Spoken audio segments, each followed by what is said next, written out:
The ANC is seeking established farmers to donate some of their land to speed up land reform and redistribution in South Africa. In a leaked Economic Transformation Subcommittee policy proposal document of the ANC, a Land Reform and Agriculture Agency being formed by the Department of Land Affairs would run this program. The ANC's proposal comes at a time when the governing party is preparing for its policy conference in June, after failing to change Section 25 of the Constitution to be explicit on land expropriation without compensation. It was a bit tough, rowdy, and it nearly collapsed the conference. Land hunger cuts across urban and the rural divide. South Africans have been dispossessed of their land, wanted back for agrarian use, and others to build their homes. A glimmer of hope was signalled to those who desire land when the ANC elective conference in 2017 resolved to pursue land expropriation without compensation. We agree that the National Executive Committee will initiate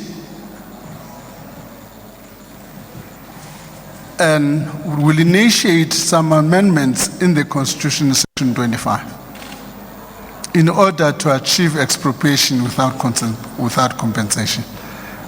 That's the first part of the resolution. But there is a caveat. For that to happen, for expropriation without compensation to happen, it must be sustainable. 4 years on since the governing party resolved on land expropriation without compensation, not a single farm or piece of land has been expropriated. The ANC is now under pressure from the 2017 conference resolution as it heads to its policy conference in June. There are no timelines because we've got to make sure that we take all of these things into account. Let me just take you some of the things which are happening around us.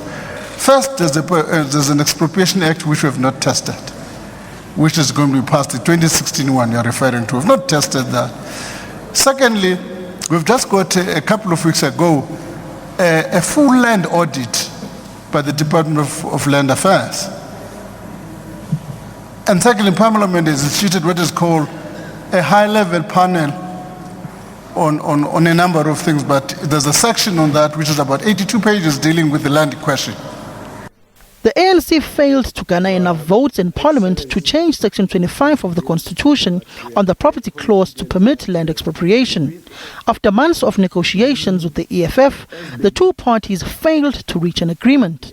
We can expropriate land. The Constitution must be made explicit, and that is what we have said all along. The President said that we must make the Constitution explicit where it's implicit, that you can, in certain circumstances, expropriate land without compensation. And that amendment was exactly to do that. Failing to change Section 25 of the Constitution has put the ANC under pressure as the EFF wants all land to belong to the state. On the other hand, the ANC wants South Africans to have the security of tenure on owning their land with title deeds. So what has led to maybe others not really agreeing with us is the basis that we have said that the ANC's position on land reform or on the land ownership is that we must remain with the mixed forms of land ownership, where the state own the land for its own use or to lease it to the public. Private individuals still own the land, or juristic people, where they can have what is called freehold, commonly known as title deeds, but also to provide security of tenure where there is communal land. So if we had done it in the suggested vision of, for example, the EFF, we will have abolished all forms of tenure in the country. We will have also have deprived people who already have land, even black people who have bought land on their own in the open market. We will have also deprived people in Soweto, in Atteridgeville, in Umlazi, who already have title deeds now. It means those people were now going to lease from the states. Heading towards its policy conference in June, the ANC has now opted to seek farmers to donate some of their unused land to speed up land reform and redistribution. The policy proposal goes further to say farmers who donate land would get some form of recognition, whilst beneficiaries would get assistance from the state as entry farmers. A proper reading of the Constitution on the property clause enables the state to effect expropriation of land with just and equitable compensation, and also expropriation without compensation in the public interest. It has become patently clear that our people want the Constitution to be more explicit about expropriation of land without compensation, as demonstrated in the public hearings. There is also a growing body of opinion in our country that the Constitution, as it stands, does not impede expropriation of land without compensation. The ANC further wants this program to be run by the Land Reform and Agriculture Development Agency, an entity being set up by the Department of Land Affairs and Agriculture. Samkele Masego, SABC News, Johannesburg. Well, for more on this, we're now joined via Zoom by Advocate Tembeka Ngcukaitobi SC, who's authored the books Land Matters, South Africa's Failed Land Reforms and the Road Ahead, and also Land is Ours, South Africa's First Black Lawyers and the Birth of Constitutionalism. Advocate, thanks very much indeed for joining us. Welcome to the program. Thank you for the invitation. I'm very pleased to be here. Great. So I want us to take us back to when our good fathers sat down and put the Constitution together. Did they not envisage the situation that we're in now? They did. In fact, the situation we're in now was the reason for the struggle. It was the rationale for the formation of the ANC in 1912. You must remember that the ANC was formed against the backdrop of land incursions and against the formation of the South African Union, in which citizenship of Africans was not extinguished, but extenuated. And the primary reason why the ANC was formed was so that it could struggle and fight for the return of the land. Its struggles, certainly from 1913, were informed by the idea of land restitution in the light of the fact that the primary goal of the Native Land Act was land dispossession. So by 1994, which was the moment of freedom or the moment of liberation, the prime concern of the drafters of the Constitution is how do we return land that was taken through the barrel of a gun, through unfair legislation, and through racism back to African people. So one of the primary functions of the Constitution was to facilitate a wholesale transfer of land from white people that obtained it illegitimately to black people that lost the land illegitimately. But the deal was that this would all be done by law, and that's why there was an overarching constitutional framework. So the fact that up until 2022, we are still kicking the can down the line is a massive disappointment.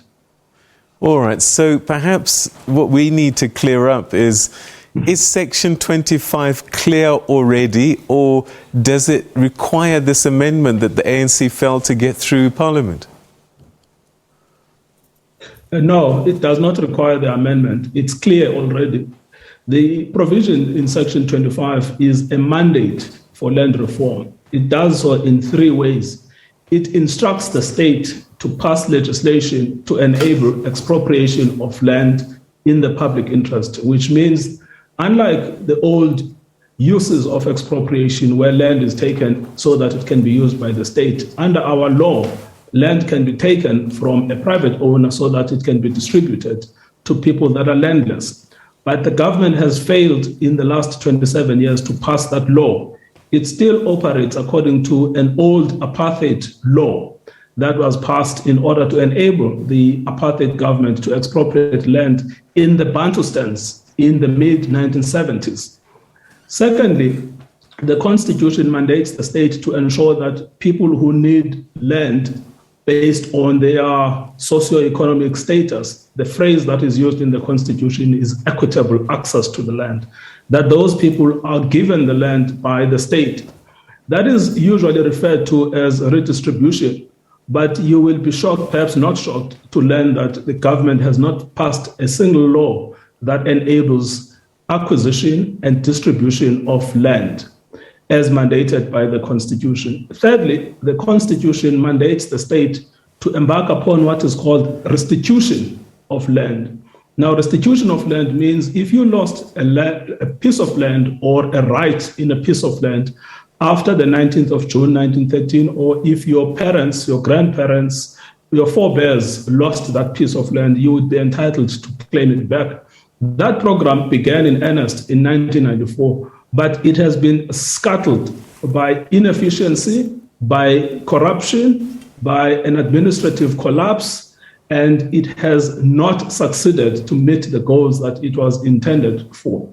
So much so that in 2019, a judgment of the Constitutional Court stated that if the land reform program goes according to the current pace, if you add what was referred to as old order claims and new order claims together, it will take the government 718 years to restitute land. So on all of those three programs that constitute a mandate for land reform, the performance of the government has been a disappointment. All right, okay. I'm busy trying to follow this because, government have got access to people like you, advocates, SCs, and they would interpret the same constitution that you have read and made a judgment on. How is it then that we are spending time trying to amend or get clarity on Section 25 when actually laws that require a lesser amount of MPs to pass, it could be the route forward?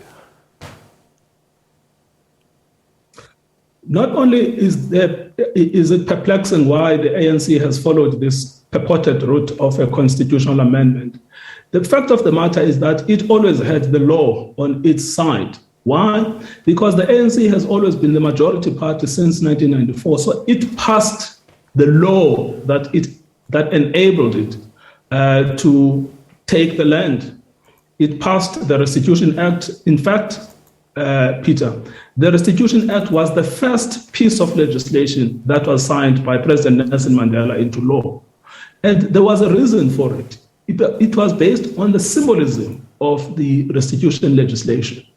But the problems began as soon as the act was passed, because they then decided to pursue a policy of willing seller, willing buyer, and which policy was not in the Constitution. In fact, the policy of willing seller, willing buyer contradicted the goals in the Constitution. They passed them because there were officials from the World Bank that promoted the idea of willing seller, willing buyer, and the ANC bought that policy. And willing seller, willing buyer has been one of the key problems towards land reform, because it has meant that the ANC government is unable to implement a just and equitable regime insofar as compensation is concerned, which is why they have pursued this utterly misguided approach of trying to amend Section 25. The second problem is that they had the infrastructure and the institutions to implement land reform. They had the Restitution of Land Rights Commission, they had the Department of Land Affairs, and later on they added agriculture, and then later on they added rural development. But they had the state apparatus to implement land reform. They have allowed that state apparatus effectively to collapse. And at the moment, the first big job is to rebuild that institutional framework. That is why in the resolution you were talking about earlier, prior to the commencement of the program, somebody there referred to this establishment of a land agency. So you can ask yourself, why are they going to establish another bureaucratic structure on top of the current existing ones, instead of fixing the current existing structure? So the problem, as always, has never been about the law. It has always been about the people. Do you understand what they're saying when they say clarity? What is it that they want written that they think would be better? They claim that what they need in the law is to say that the government has the power to take land without compensation in the context of expropriation. They claim at the same time that that means making explicit, which is what is implicit. But at the same time, and they're always speaking with both sides of their mouth, because at the same time, they admit that what they're asking for is already implicit. So we don't need changes or tinkering with the law. What we need, Peter, is its implementation.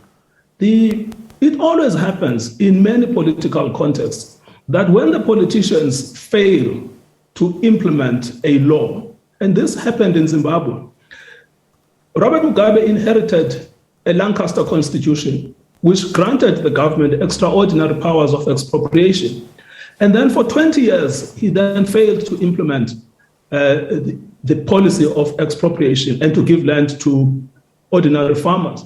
What then happened is that the politics of Zimbabwe changed in 2000.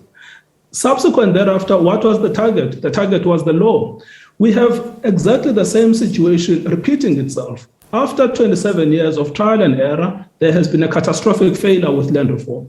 What does the ruling party do? It blames the law. After 4 years, they have now decided, because they were in parliament last year in October. So after 4 years, they've now figured out that the law has never been the problem.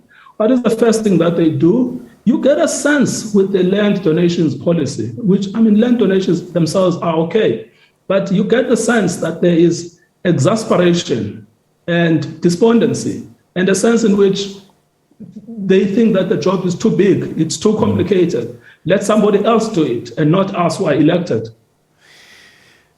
There must be a point where there's enormous complications in terms of how to redistribute this land. It's easy where you have a community in a specific area and they can show you how they were dispossessed at a certain time. Then what about somebody who was born in Soweto, for example, and he's saying, I'm a citizen of this country, I too need land. Where does he get land? How does he say to government, help me too? Yes, so in South Africa, there are three ways of getting land. The one is buying land in the open market, whether the land has been put on auction or whether the land has been put on an advertised sale, but buying it in the open market, that's one way of getting land. The second way of getting land is applying through the restitution program. But there you have to show that you were dispossessed after 1913 at a particular place in time. There are very few of those people. In fact, the numbers by 1994 of the victims of forced removals were around 5 million people. So that program was always known to be a limited program in terms of its impact, because its intention was to reverse the problem of forced removals. There is a third way, which is redistribution. That is the future of South Africa. Land cannot be distributed on the basis of some native claim or on the basis of dispossession alone, because the nature of dispossession is limited to a particular group of people that can prove through a judicial system that they were dispossessed. Many of us cannot prove that we were dispossessed. All our claim is a claim of citizenship. And so the question is, how do you actually resolve not the problem of dispossession, but the problem of land injustice? That's the key problem in South Africa, is the problem of land injustice. So the question is, how do you resolve that problem? And the future there is not through restitution, which is a limited program with a limited impact intended to resolve a particular problem of forced removals. So the future of South Africa is distribution of land. So the question then is, how do you distribute land? And the first point is that the Constitution instructs the government to pass a law that will deal with redistribution. And one of the key facets to that law is deciding precisely who needs the land allocated to them by the state without having paid for it. And that means you have to have a grading system in which you can ensure that people who can afford do not get the land. But the problem in this country, Peter, is that people who can afford to buy the land in the open market ultimately benefit from the redistribution program because of their proximity to administrative and political power. And hence, some authors have started talking about this concept of elite capture of land reform. So you can never do this unless you actually pass a piece of law. And that is why it is inexplicable that 27 years later, we don't have a redistribution legislation. All right, we've run out of time, but perhaps a final question. Is there a possibility then, if government does take your route and passes the necessary laws, that some farmers could then say, I'm going to the International Court of Justice or somewhere, international law, to challenge local legislation? Yes, of course, they will always try this, but they will probably fail. What we need is political will. We need the government to develop the political courage to enforce the Constitution. And there will always be threats of people going to the International Court, people going to the SADC Court, people going to the ICJ. That will never end. But what we want at this point in time is courage. We have had enough of promises. We need courage to change those promises to action.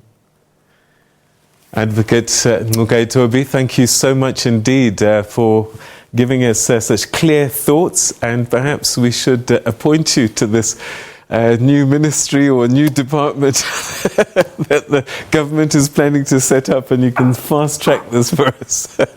Thank you so much. I'm going to be the Director General of the Land Agency.